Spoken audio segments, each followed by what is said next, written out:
Me today. Okay. Thank you for inviting me today to make another presentation about what the First Nations have been through, but still go through even today. Although we think that maybe all the abuses are behind. That's not the case. And I used the most recent data to prove that there is still a long way when we talk about reconciliation. Aning Buju Tansi Kwei Washiye. So I'm sorry for the pronunciation. I just learned a little bit of Ojibwe and all the other languages. So there are many ways to say hello. And I'm Miriam Bals, a professor in the School of Social Work at Laurentian University in Sudbury. So located on the Robinson-Huron Treaty. Oops, sorry. The University of Sudbury recognizes that we're on traditional lands of the Atikameksheng, Anishinaabe, and Wanapiti First Nations, and we respect that. I respect that. So caught and dying in the system, the drama of Aboriginal children and their families in Canada, that's a reality. And the First Nations have known that since the Europeans came, and it still exists today. So First Nations can say we were not born in Canada. Canada was born in our land. And again, I will take the 3 levels of racism: structural, institutional, and individual, because this is what we see with the First Nations. This is what they have to go through. So the racism, we have the structural racism in the macro system through first the Indian Act that created a systemic racism and then implemented a genocide. So the residential schools are just one element of the genocide. It was a tool to eradicate the Indian problem and kill the Indian in the child.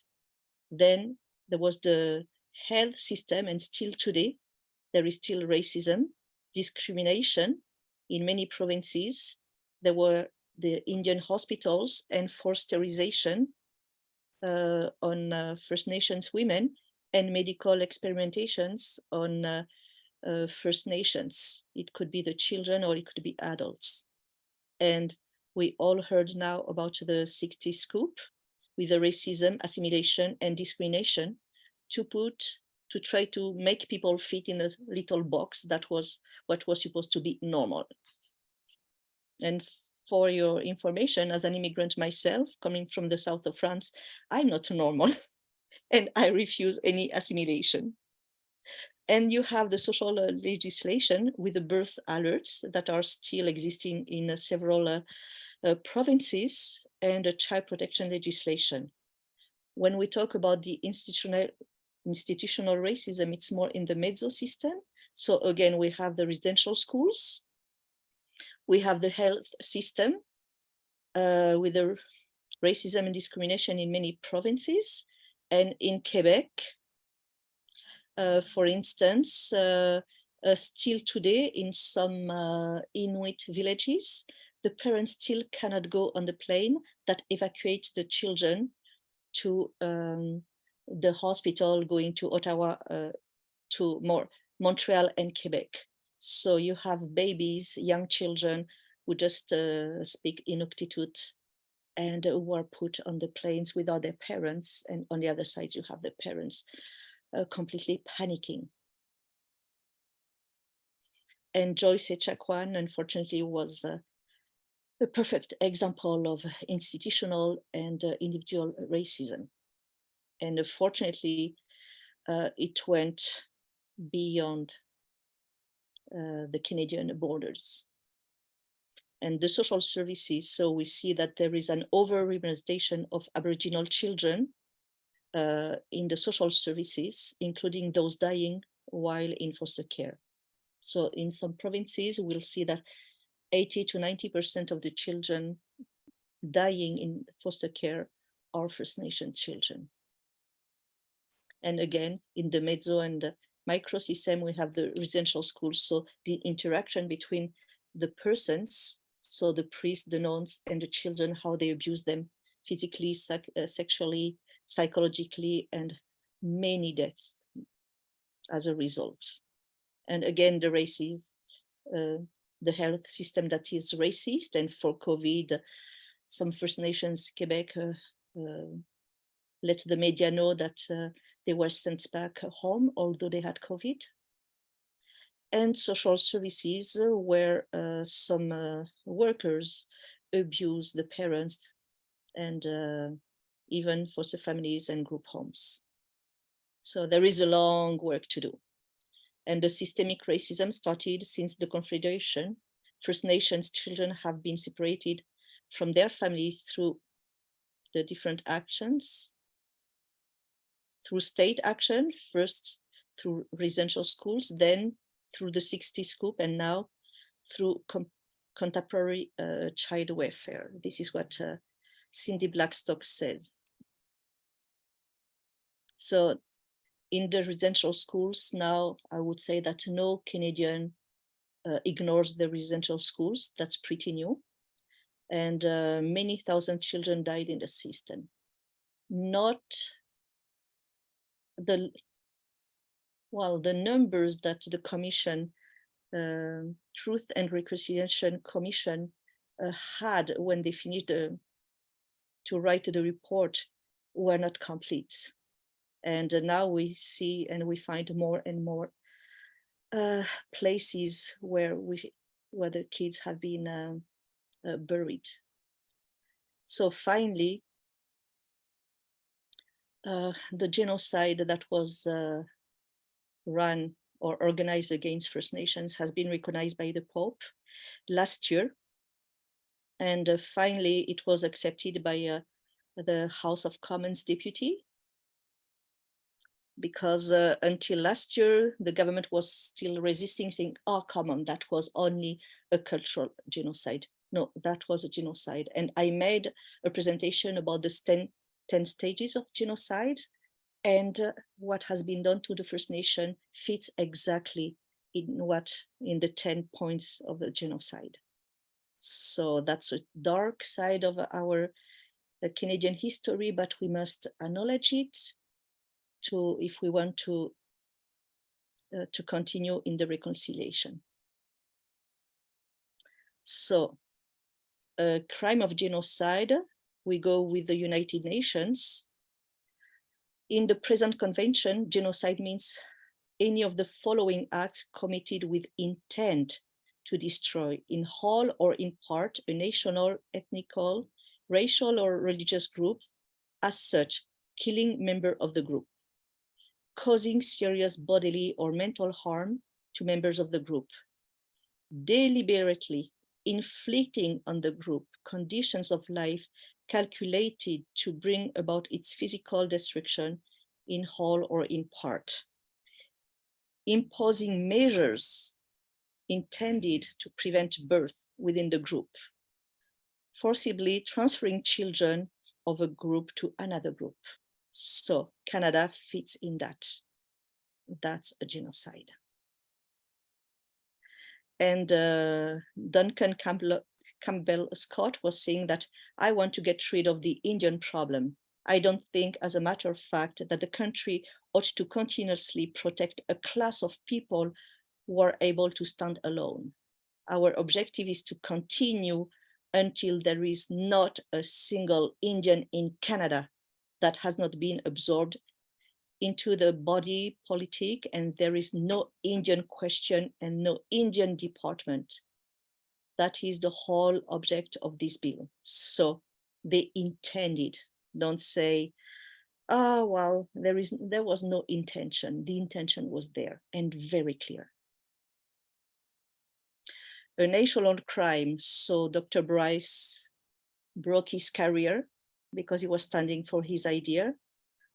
Between 1831 and 1980, 1987, well, in fact, it's 1908, 150,000 children attended the residential schools the government had developed to assimilate them and kill the Indian child. And Dr. Bryce, the medical chief inspector, who reported in 1907 that the rate of death was between 25% and 69%, depending on the schools. So it's much more than 6,000 children who died in those schools. But the commission just wrote the report with the numbers they had been given. So it could be up to 25,000 or even 50,000 children who died. So we're going to find more children. So we can see that they were across Canada, and there were lots of residential schools in many provinces, even in the actual Nunavut. And when some people say, come on, children, there was a higher rate of children death then. Okay, let's go with the numbers. The graph shows that the Indian children were dying much more than the population. The population in general is Black, and residential schools and death are dark gray. So we see that the numbers can be 4 times higher than the rest of the population. So it's not a myth. They died from tuberculosis mainly, and then influenza, pneumonia, and unknown illnesses and multiple causes. But tuberculosis, so when we had COVID lately, people were put in quarantine, they were separated not to infect the other persons, because COVID was could easily spread. It was the same with tuberculosis. And lots of documentaries are showing that when a kid had tuberculosis, he was not put in a separate place. He was kept with the others. So the others were catching his disease. And as well, drowning, lots of drowning, school fire and other accidents, and suicides. But now the suicide is a main problem with the teenagers. So genocide and torture, Indigenous women's forced sterilization, that's an act of torture. So over 1,200 Indigenous women have been sterilized. That's another way to prevent First Nations to multiply. They wanted to make them disappear. So it's not the other century. Yes, it started almost 100 years ago, but it was until very recently, until 2019, that more than 1,000 women were victims of forced sterilization and contraception implemented in most provinces and territories and Indian hospitals. So only 2 provinces officially adopted a policy for forced sterilization: British Columbia between 1933 and 1973, and Alberta from 1928 to 1972. But most provinces practiced it. And the last one taking place in Quebec until 2019. So that was reported last fall, last November, when some First Nations women started to talk about it. And in Quebec, they practice illegal contraception. So they were giving contraceptive pills to women when it was illegal. But the doctors were clearly forbidden to give those contraceptive pills to French Catholic women. So it was just for First Nation women. And those Indigenous women were told that they were vitamins after they had given birth. But they couldn't understand why after the first birth and those vitamins, they couldn't get pregnant anymore. So the Committee of Torture recommended Canada a few years ago on November 22, 2018, because sterilization is a form of torture and a characteristic of genocide. And the impact of intergenerational trauma can affect, the parents' skills for the next generation. And lots of First Nations kids end up in the welfare system. So losing the children in the social system is the result of what happened previously. And there is an over-representation of Indigenous children in the foster care system and their death as well. So the seeds were planted to destroy the next generation. They were abused. Several generations have been abused, and that's the only pattern they knew. They were taken away from their family and they were abused by the priests in the residential schools. So what monkey see, monkey do. So, and they went from a colonial system to another one, because lots of First Nations say that children's aid protection is another kind of colonial mentality. And now they go from destruction to self-destruction. So this is why I talk about the seeds. They were shown just one thing, and that's what they reproduce. So the social services and the systemic racism. There is an over-representation of First Nations children in Canadian child welfare. So this is from the last census that we see, for instance, in British Columbia, Alberta, Saskatchewan, Manitoba, Ontario. So this is, we see where First Nations are. So there are lots of in Ontario. That's the and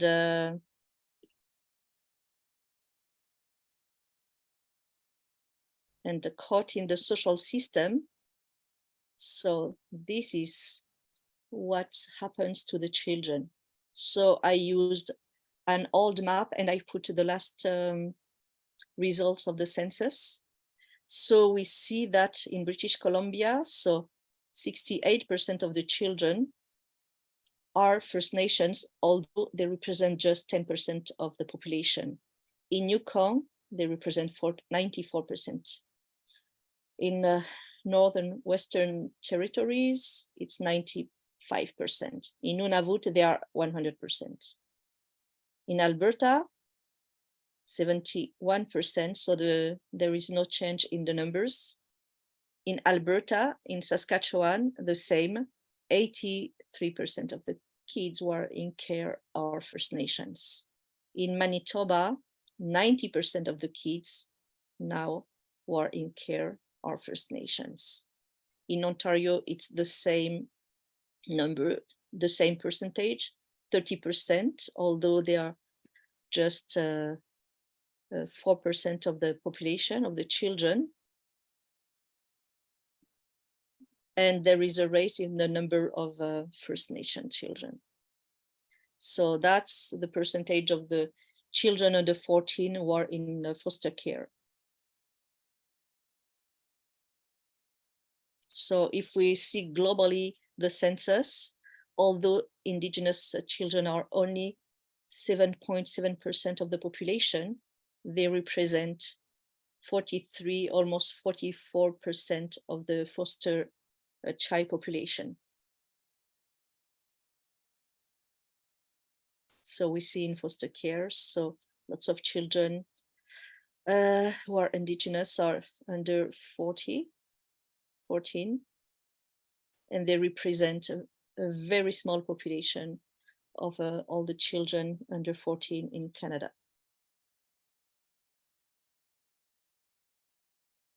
So there is a goal that the government of Canada has, it's reducing the number of Indigenous children in care.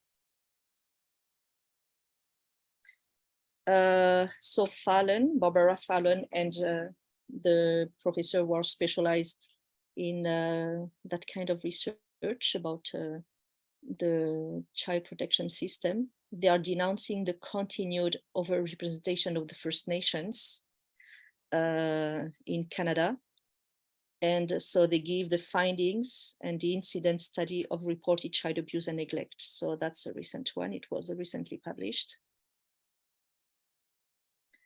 There are lots of reports, but it doesn't mean that the children are abused. But also we have to see that because of what the parents and the former generations have been through, you know, lots of them are abused. But the rate of First Nation children in care is 151 instead of 42 for non-Indigenous people. So it's more than 3 times more. So there are lots of investigations in Canada. So some are for Indigenous, but we see that there are lots of non-Indigenous.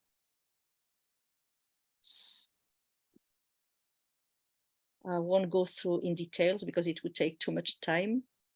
But the rates of maltreatment related investigations involving First Nations are almost 4 times higher for First Nations than non-Indigenous. The same for the placement. Indigenous people have now more informal placement with a kinship out of care and customary care. So with the family members, kinship in care, foster care that are not kinship, and group homes and residential care and other placements. So there is a change now. And stories disposition, we see that the investigations about First Nations are almost 4 times higher, and transfer to ongoing services is almost 7 times higher. Court application is more than 10 times higher, and formal out of care is 14 times higher.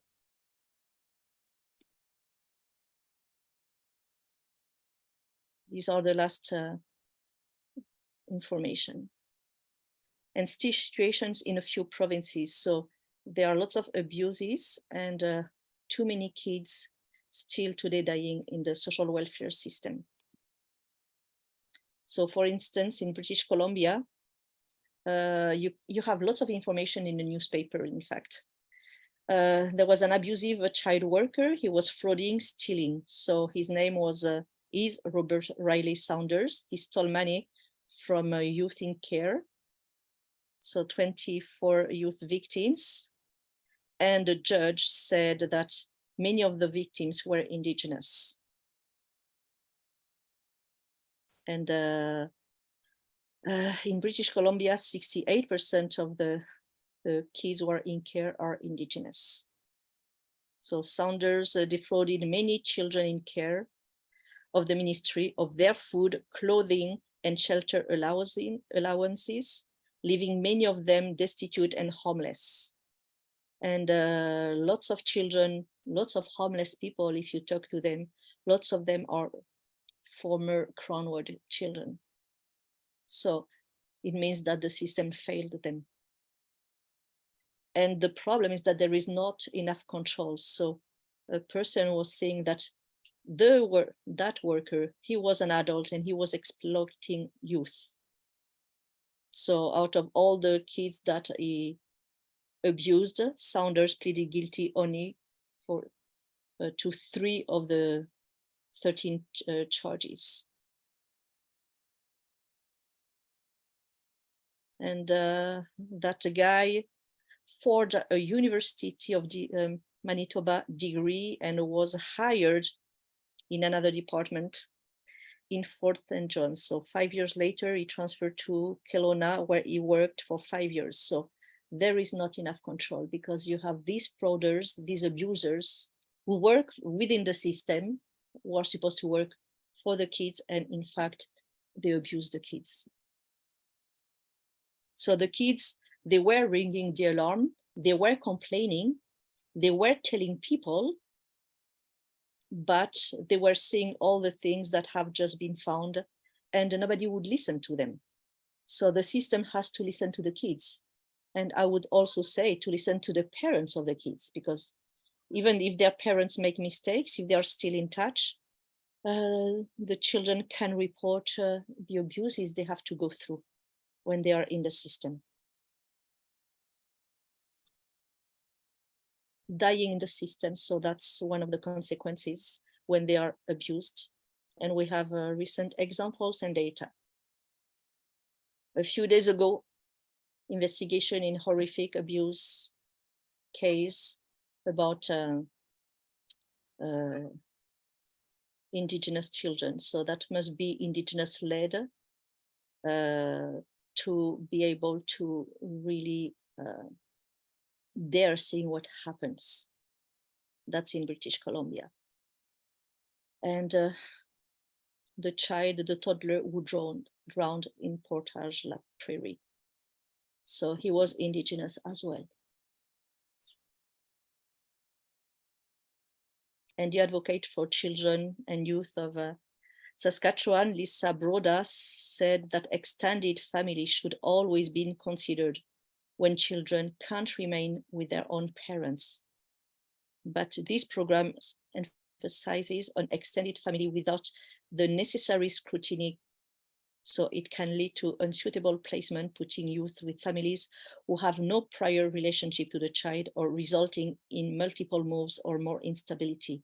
So yes, it's important to have the family or to stay with the culture, but it's still important to have some control to make sure that the person who will take the children in care fit and meet some criteria.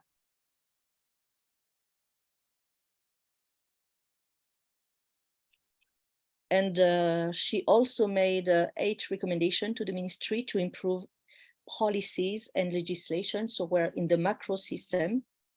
Broda said that the ministry accepted all but one, which asked for a legislative amendment to provide youth in the program and their caregiver financial support until the youth turns 21. So currently in Saskatchewan, it's the funding expire when they turn 18. So in Alberta, it's a 10 years research investigation, and it was published last March. So notifications per year, so how many they receive about young children who died in the system or who were affected by the system.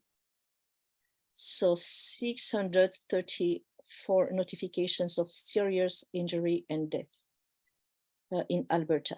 It happened between April 1st, 2012 and March 31st, 2022. So most of the kids, we can see that they were young children under 6 who died.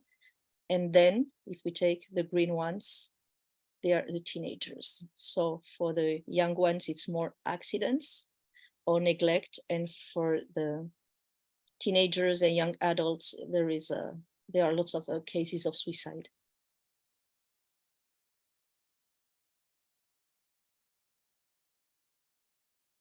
And we see that most of the kids were indigenous, 57% and 43% for the rest.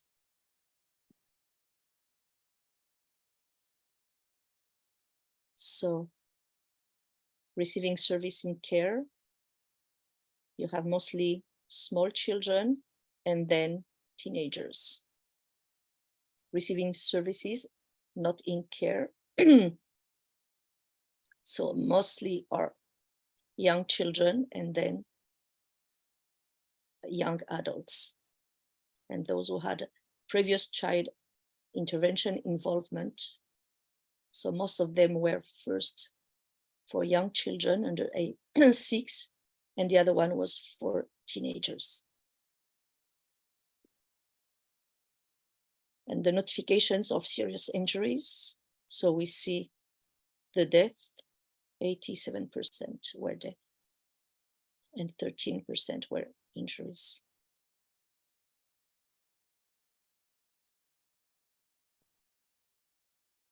So notifications of death, lots of them were medical. Then it was accidental, so accidental death, serious injury. Then accidental death, serious injury, so in purple, in blue. And suicide attempt is very high as well, 17%. So these are the four highest. And for the notification of serious injury, in most of the cases, it's a victim of violence, and then accidental and serious injury.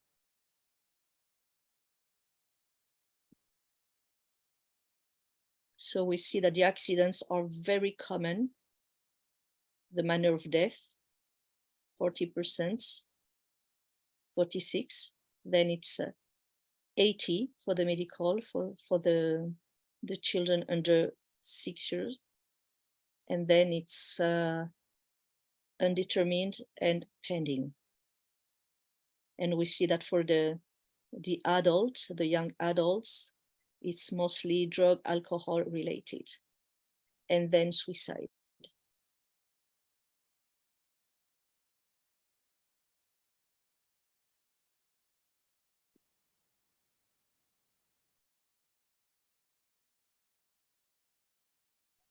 So between April 1st and September 30 last year, there were 18 deaths in Alberta. 14 were Indigenous children.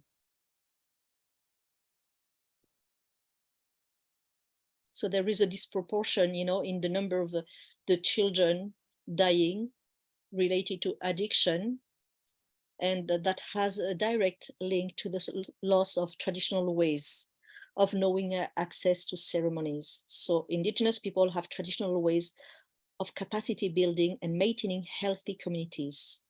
So Dr. Lana Potts says that we need to invest in sustainable pathway back to community to stop this epidemic. When I got my training in Aboriginal human rights in 1990, there was a film that had just come out. It was Where the Spirit Lives.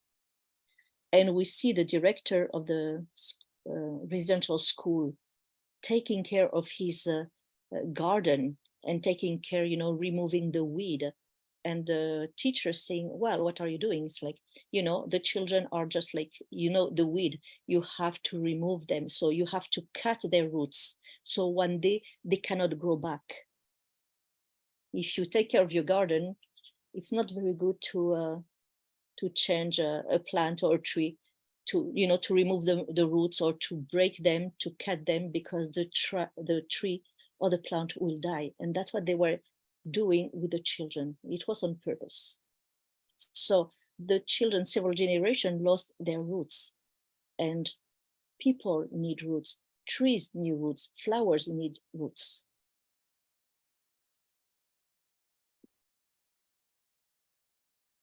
And this is the case of one of the many First Nation children who commit suicide.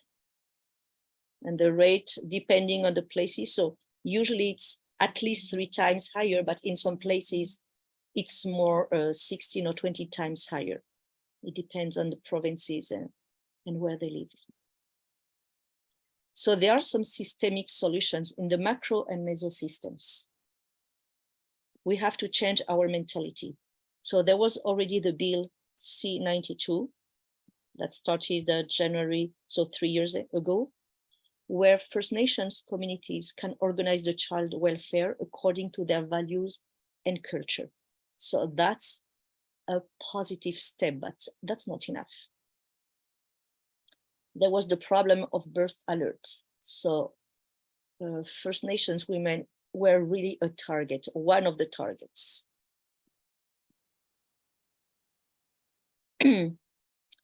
And we saw that in Alberta, it ended only in 2019, British Columbia the same year, Manitoba In 2020, New Brunswick, Newfoundland, Northern Territory, Nova Scotia, it's still in place. In Ontario, officially, it ended in 2020. I say officially because there are some cases that we can see in the media. It didn't really stop. Prince Edward Island, it was 2021. Quebec, it's still in place. Saskatchewan, 2021. Yukon, 2019. So it's very recent. And thanks to that, since the birth alert has been cancelled in most provinces, the national numbers of babies abducted by social services dropped by 35% between 2018 and 2021. So that's one of the aspects that we have to work on. The other aspect is money, because sorry, but all the child welfare brings money. So in Yukon, the kinship increased by 137% between 2017 and 2022. So the children were placed in extended family. And we see, when I talk about money, well, it's not everybody who can afford, knowing that lots of First Nations have a lower income than the most Canadians, the average Canadians, taking the children of the family can be very hard on their budget. And we see that Labrador, Newfoundland and Labrador is the most generous. So they give monthly per child from $715 to almost $1,200. Then you have British Columbia, that is very generous for extended family programs arrangements. So it's at least $1,000 per child. Saskatchewan is much lower. Prince Edward Island is quite low, and we see that New Brunswick, for kinship services, it's only between $433 and $582. Ontario, it's even lower. Nova Scotia and Alberta, $148. What can you buy for a child with that amount? So it's a huge burden on the families, you know, and that's why the mentalities have to change.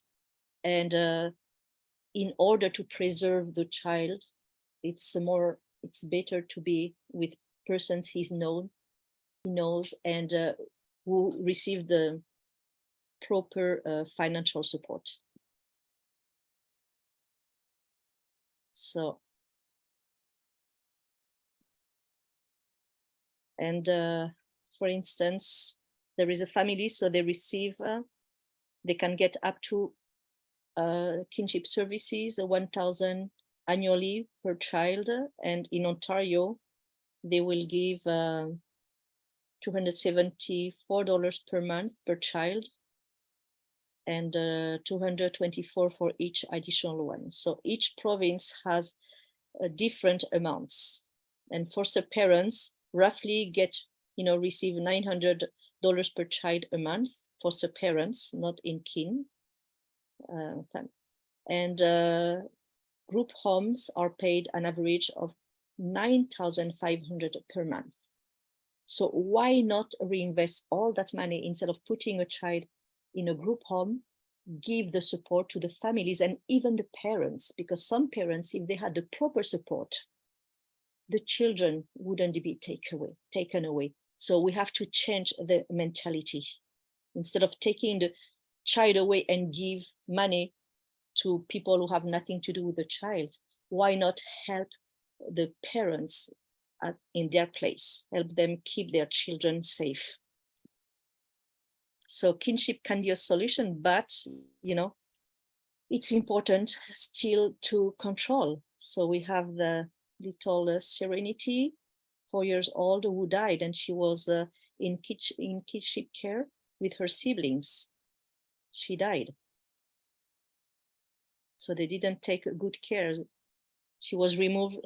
Her and her sister were taken away from the parents, but it didn't solve the problem, unfortunately. So even if they are First Nations, some control is needed by the band, or you need some mechanisms. And more support to the parents, so psychological and other resources. As I mentioned, I'm from another country, I'm from France, and in France, when we have a child, we give birth, we have help, we have a lady who can come and clean and prepare the food and help to teach the mother how to take care of the kid. And they pay proportionally to their income. We take that for granted. Here, it doesn't exist. You must pay a cleaning lady, and it's very expensive.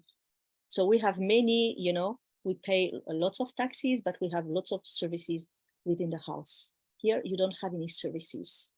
And there is one of my students who was a foster mom before, and there is a family who had 7 children. They had 1 child, and then they have 3 pairs of twins. And while she was taking care of the twins, the younger one, she was changing them, one of the kids ran on the street. A neighbor called social services. They lost their 7 kids. They were a good family. They were good parents.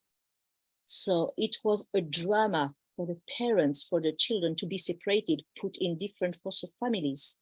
It would have been less expensive, less costly, humanly and financially, to give some help to the mother.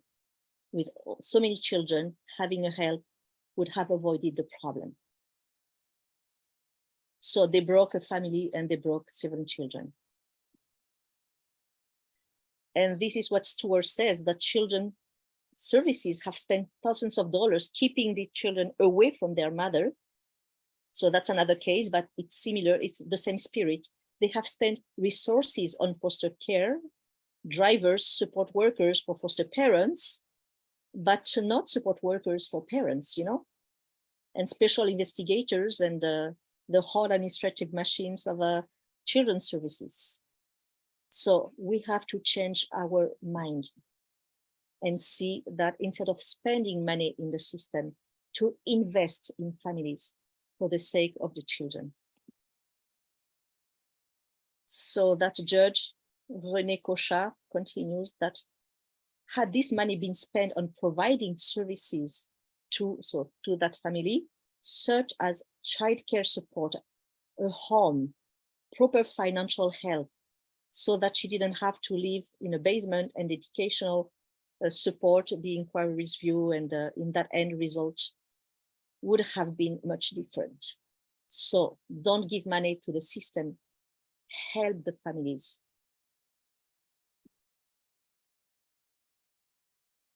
And another point is that, so today the families are, harvesting what has been planted.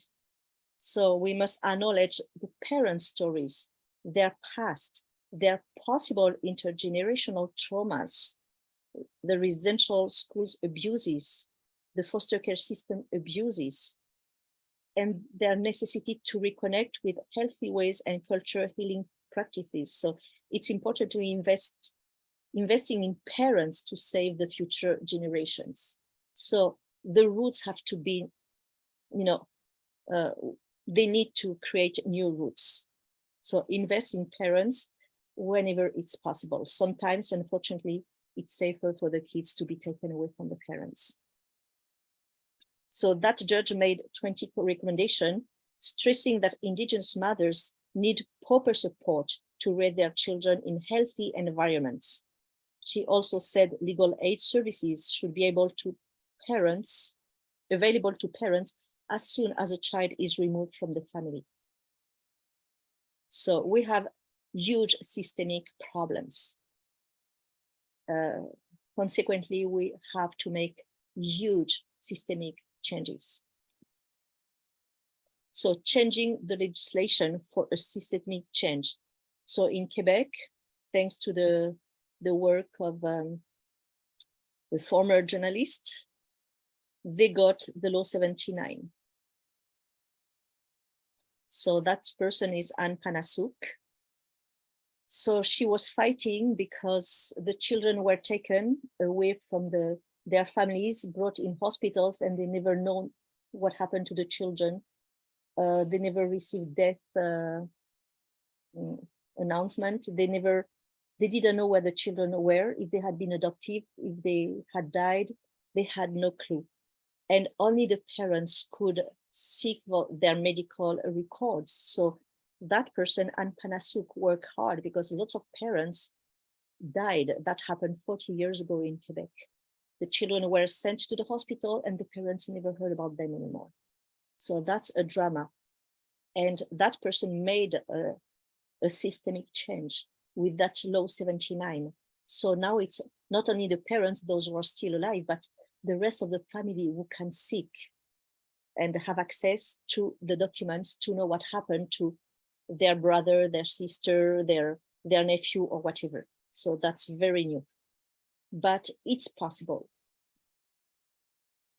So they didn't know if the kids were, their former kids were alive, dead, or adopted. And the families had never been informed, or they had never received any death certificate. You know, they were only First Nations people. So yes, the racism is very deep, and some people are not aware. That's the way to do things. No. So Anne Panasuk, she wrote a book, and she became the special counselor to support missing children's families. So this law gives somebody the rights to have access to the medical and religious archives that still exist, because lots of them were destroyed. So that way now, after 40 years of pain, some families can understand what happened to their children, to those children who were sent to the hospital and never came back, because the parents were not allowed to go with the children. And until today. So Native family, you know, for over 30 years, they never heard about their children. So many died and some got adopted with the help of social workers. So I'm very critical about social workers. So we see who was looking, you know, for the children who have disappeared. So it was a brother or sister of the child, a mother, because lots of them died already, because it happened between the 50s and the 80s. And sometimes it could be a niece, or they could be represented by somebody else or another kind of person. So this is the change that Quebec just got. And thanks to that, the families can, you know, start healing.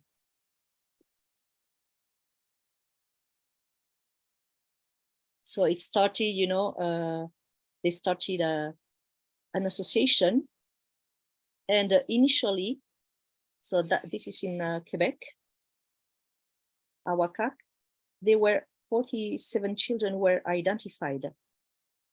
And lately, you know, it came to much more than 47, because for so many generations didn't dare talking. They were suffering in silence. So now more and more First Nation person witness, share what they have been through. And that's why we discover more and more children who disappeared. And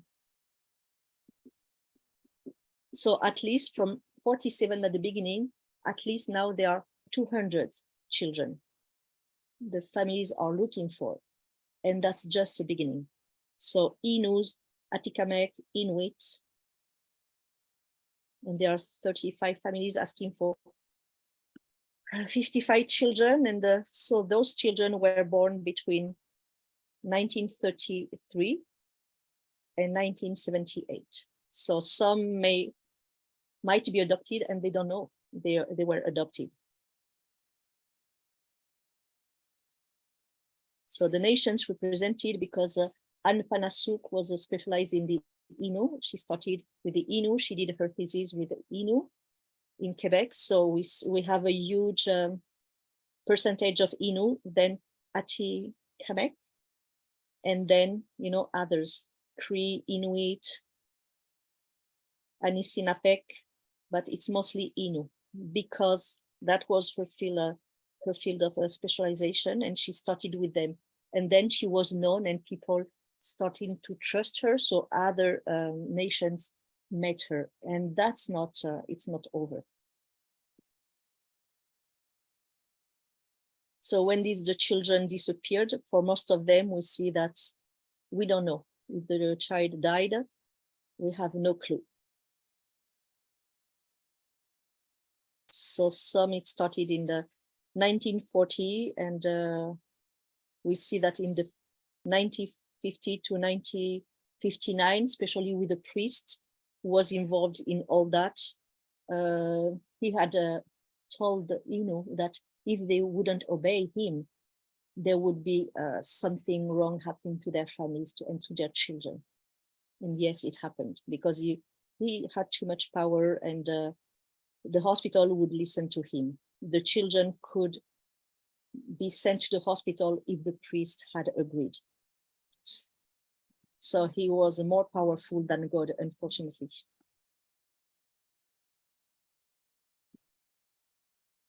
And the age when the children disappeared, we see that it's mostly babies.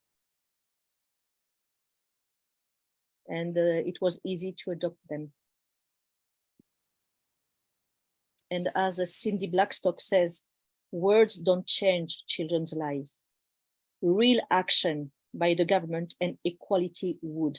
So that's why I'm here today, to make this presentation. Miigwech, thank you.